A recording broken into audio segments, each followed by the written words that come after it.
They called her a dropout. She let them, because the truth that she was one of the most decorated special operations officers in the Air Force was a secret too dangerous to tell. But when the world's most wanted fugitive threatens her family, Colonel Samantha Hayes must shatter the silence she's lived behind, revealing the warrior within. In a world of shadows and deception, can honor survive when the price of truth is everything? My name is Samantha Hayes. I'm 35 years old, and I'm standing at the back of my younger brother Jack's Navy SEAL ceremony. Invisible in a sea of proud families and polished uniforms, I'm dressed in modest civilian clothes, head slightly bowed, carefully blending into the background. My family doesn't know I'm here. They think I'm the family's disappointment, the Naval Academy dropout who now files paperwork for an insurance company in Virginia. The irony, I'm a colonel in the U.S. Air Force Special Operations Command, not just any colonel, but one with more covert deployments, commendations, and strategic operations under my belt than most officers, twice my age. I've prevented terror attacks, rescued hostages, and built intelligence webs that have altered the course of military and political events in multiple nations. And yet, in the eyes of the people who raised me, I'm nothing more than a failed cadet who lost her way. The deception isn't malicious, it's a necessity. My work is so classified that I was required to create a cover story, an unremarkable professional life, indistinct enough to discourage questions. It's a role I've played for over a decade, and playing it has cost me nearly everything. I grew up in San Diego in a house where naval glory was woven into the fabric of our family identity. Our father, Captain Thomas Hayes, is a retired Navy legendary man who served with honor and expected the same from his children. Our home overflowed with nautical antiques, framed medals, and maps marked with his deployments. Dinnertime conversations were less about school and more about global maritime strategy. From the earliest age, I wanted to follow in his footsteps. I ran before school, read books on military tactics, and scored top marks on every exam. When I was accepted into the Naval Academy, it was the first time my father truly looked proud of me. He hugged me, something I could count on one hand throughout my childhood. "Don't waste this opportunity," he'd said, his voice rough with emotion. I didn't waste it by my third year. I was excelling in all areas: strategy, physical endurance, and leadership. That's when a group of intelligence officers approached me quietly. They'd been tracking my progress, noting particular aptitudes that aligned with a top-secret program. They asked if I would consider an immediate transition into a classified intelligence training unit. It meant cutting all visible ties to the academy, to my previous life. I hesitated for less than an hour. They said I needed a cover story to disappear. The simplest route, say I washed out, failed to meet the mark. It wasn't uncommon many capable cadets didn't make it through. I agreed, believing that eventually, once my mission timelines allowed, I could reveal the truth to my family. But that moment never came. When I returned home for the first time after leaving the academy, my mother wouldn't meet my eyes. "I just don't understand," she said, arranging forks like weapons on the table. "Your father pulled strings to get you considered." "I didn't ask him to," I said quietly. "My father didn't speak. He stopped talking about me altogether." From then on, I faded into the family's periphery. Jack, my younger brother, went on to embrace the path I supposedly abandoned. He rose through the ranks of the Navy with textbook success, decorated, dependable, admired. At every Thanksgiving, my father would praise Jack's accomplishments in vivid detail, while my presence at the table became an uncomfortable afterthought. When relatives asked what I did, my mother would give the prepared line: "She works at an insurance company. Administrative. It's stable." No one ever asked for more details. No one suspected that their invisible daughter was parachuting into volatile regions, extracting intelligence that saved lives, or briefing the highest levels of the Pentagon. My ascent through the program was rapid, from Virginia to Djibouti, from Syria to Brussels. I trained, deployed, analyzed, and infiltrated. I became the person others called when nothing else worked. My specialty became solving puzzles that no one else could. Under pressure, in silence, without margin for error. But my family believed I was shuffling forms and drinking office coffee. The dissonance between who I was and who they thought I was grew unbearable over time. At my promotion to major, my parents were praising Jack's selection into elite tactical training. When I received a silver star, my mother was lamenting to her friends that I just didn't seem to apply myself. Jack would occasionally call, always friendly, always slightly distant. "So how's the office job?" he'd ask, and I'd lie again. Each year the divide widened. I became excellent at my job and numb to my personal life. I missed weddings, funerals, and birthdays. The hardest part wasn't the danger. It was the ache of invisibility. I attended other officers' ceremonies, applauded their promotions, alone until today. Today, I chose to be here, to sit in the last row and watch Jack receive the SEAL Trident. One of the most grueling accomplishments in the military world. I was proud of him. Despite our strained relationship, despite everything, he had earned this. The presentation of colors began. The flags rippled in the California breeze. A brass band played the national anthem. I scanned the crowd, noting exit points, security perimeters. It's muscle memory now.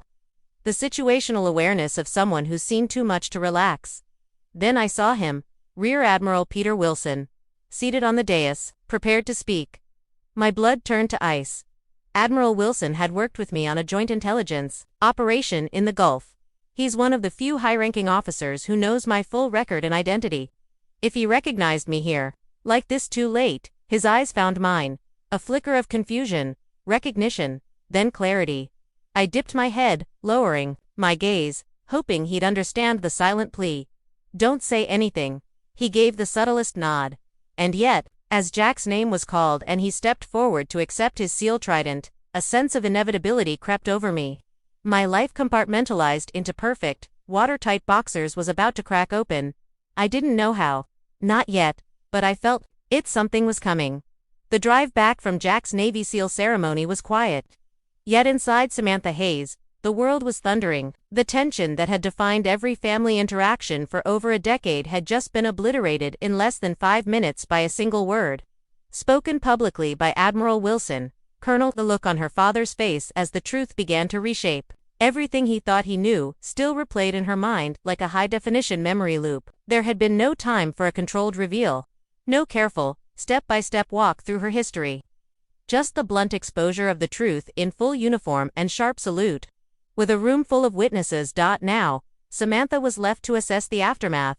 When she returned to her secure facility that evening, the contrast was jarring. Inside those walls, she was known, respected, feared, and admired. People cleared corridors when she passed. Her rank wasn't questioned. Her orders weren't debated. But outside, with the family whose approval she'd once longed for, she'd lived as a ghost in her own home, invisible, underestimated, misunderstood. Until now. The mission briefing the next morning was routine, surveillance extraction from a volatile zone in Eastern Europe, but Samantha's thoughts were still with her family. For once, the boundaries between her two lives had cracked, allowing light and scrutiny to pass through. And that, she knew, came with risks.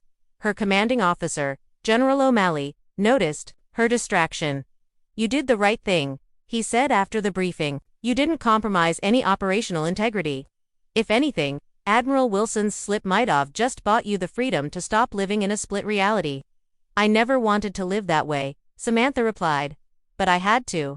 General, O'Malley leaned back in his chair. And now, Samantha paused. Now, I think I have to let them in. Carefully, selectively. He gave a curt nod. Start with the truth they've already seen. Let it settle. Then decide how much more they need to know. 2 weeks later, Samantha sat across from her mother, in a quiet corner booth of a coastal cafe in Coronado. It was the first time they'd been alone together since the ceremony. You look different, Eleanor said, studying her daughter's eyes. I don't know how I missed it all these years. You saw what I let you see, Samantha replied softly. I was trained for that. I hated you sometimes, Eleanor admitted. I thought you were throwing away everything we'd built, the family name, your father's legacy. I know, I said terrible things. Samantha looked out the window. I've said nothing for years. Silence hurts, too. They sat quietly, the ocean breeze drifting through the open windows. Finally, Eleanor spoke again. Are you safe? Samantha met her gaze. Sometimes. Eleanor's hand reached across the table, resting lightly on hers.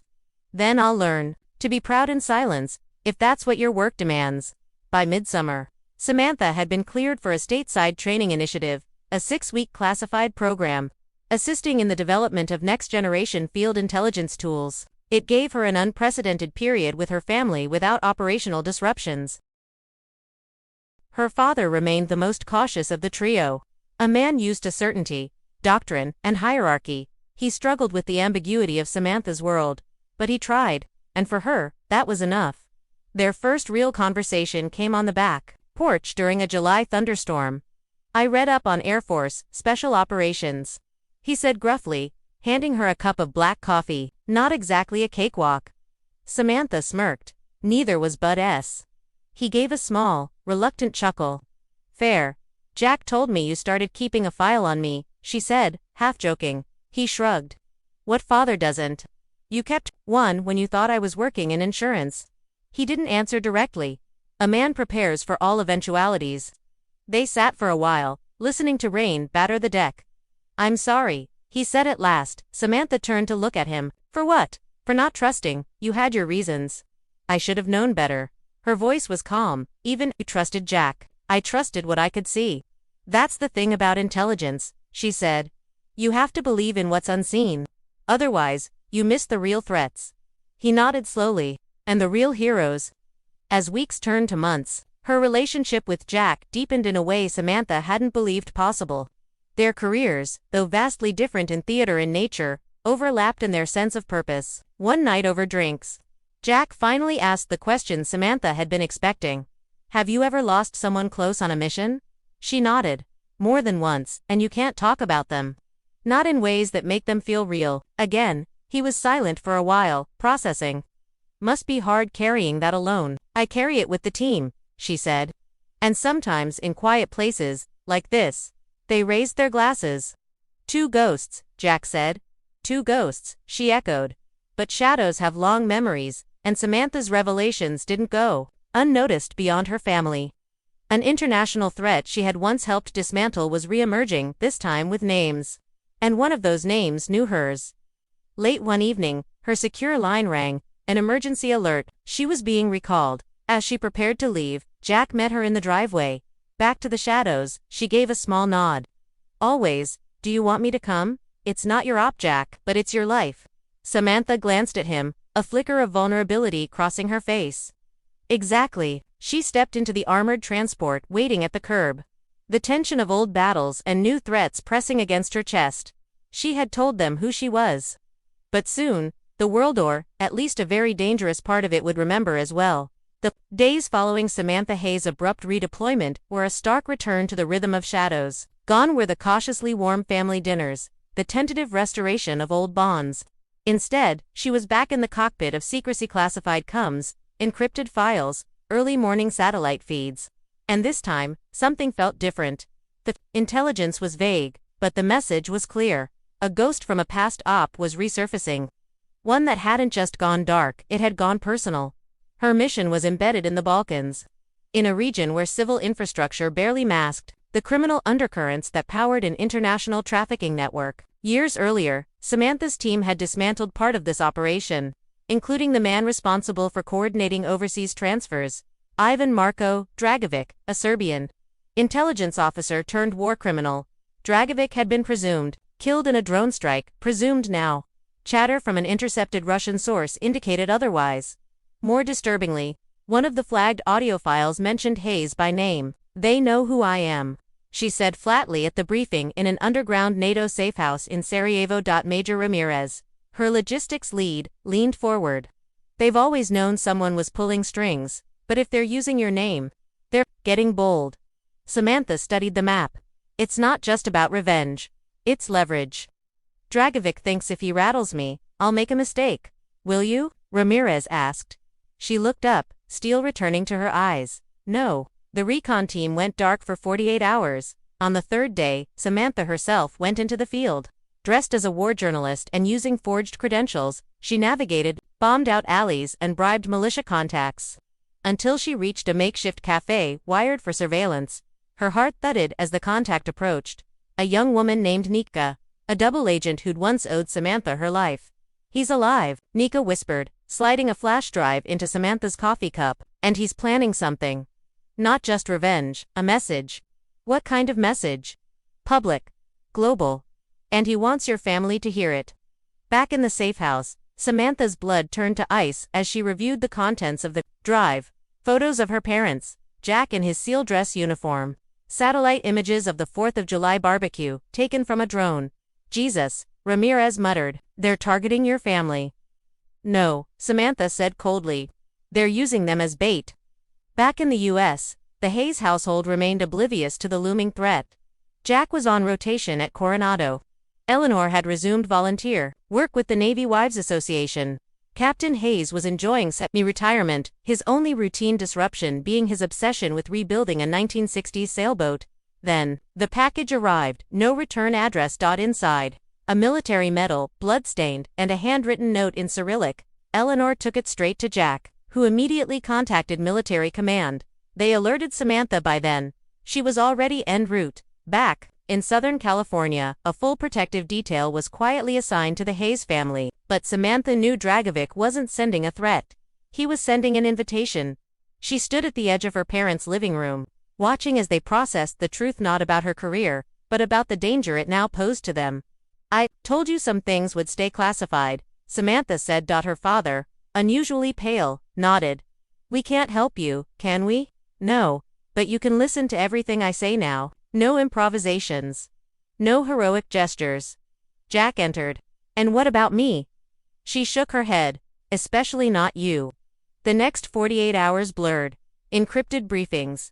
Coordinated sweeps.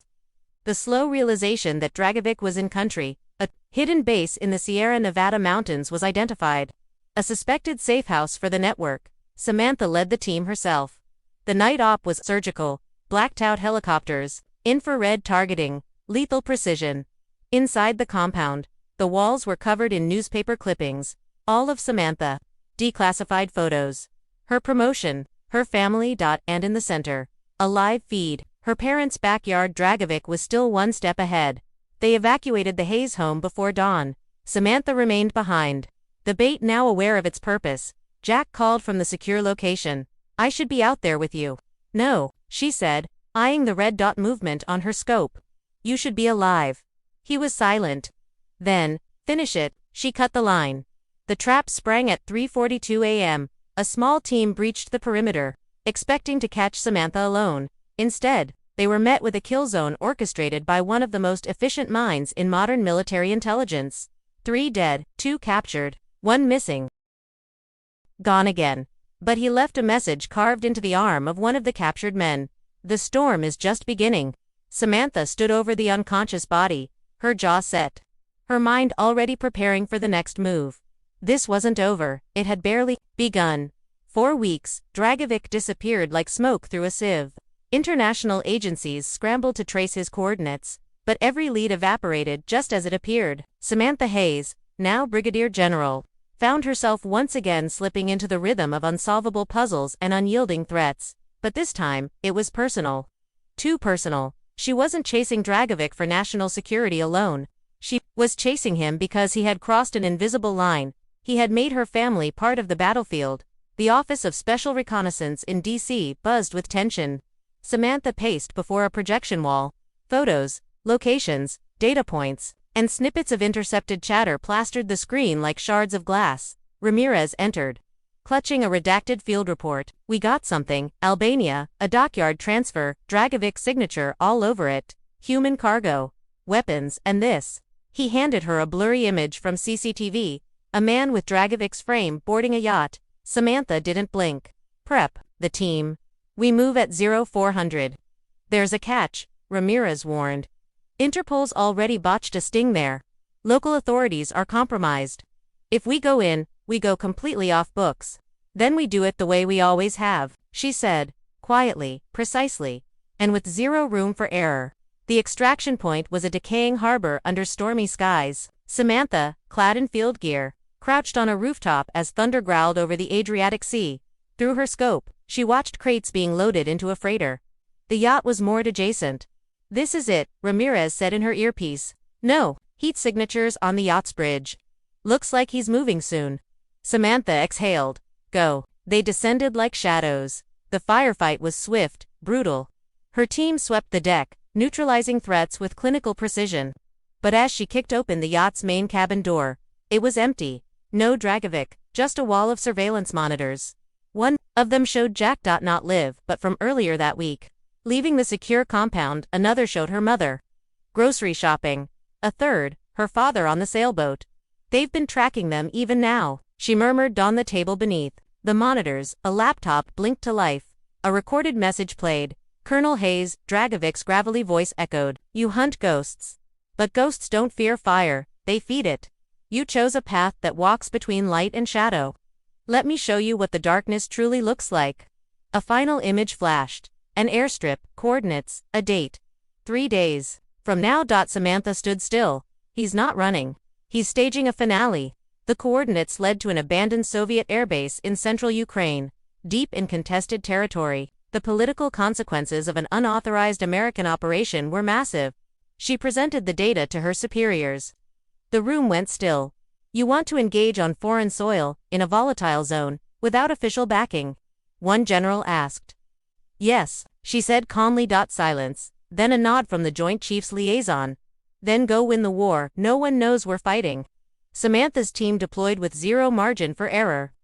Under the cover of a humanitarian aid flight, they entered Ukrainian airspace. At 2:17 hours on the designated day, they landed in darkness. The base was a rusting relic from the Cold War, its walls graffitied and wind howling through broken glass. Heat signatures showed multiple hostiles.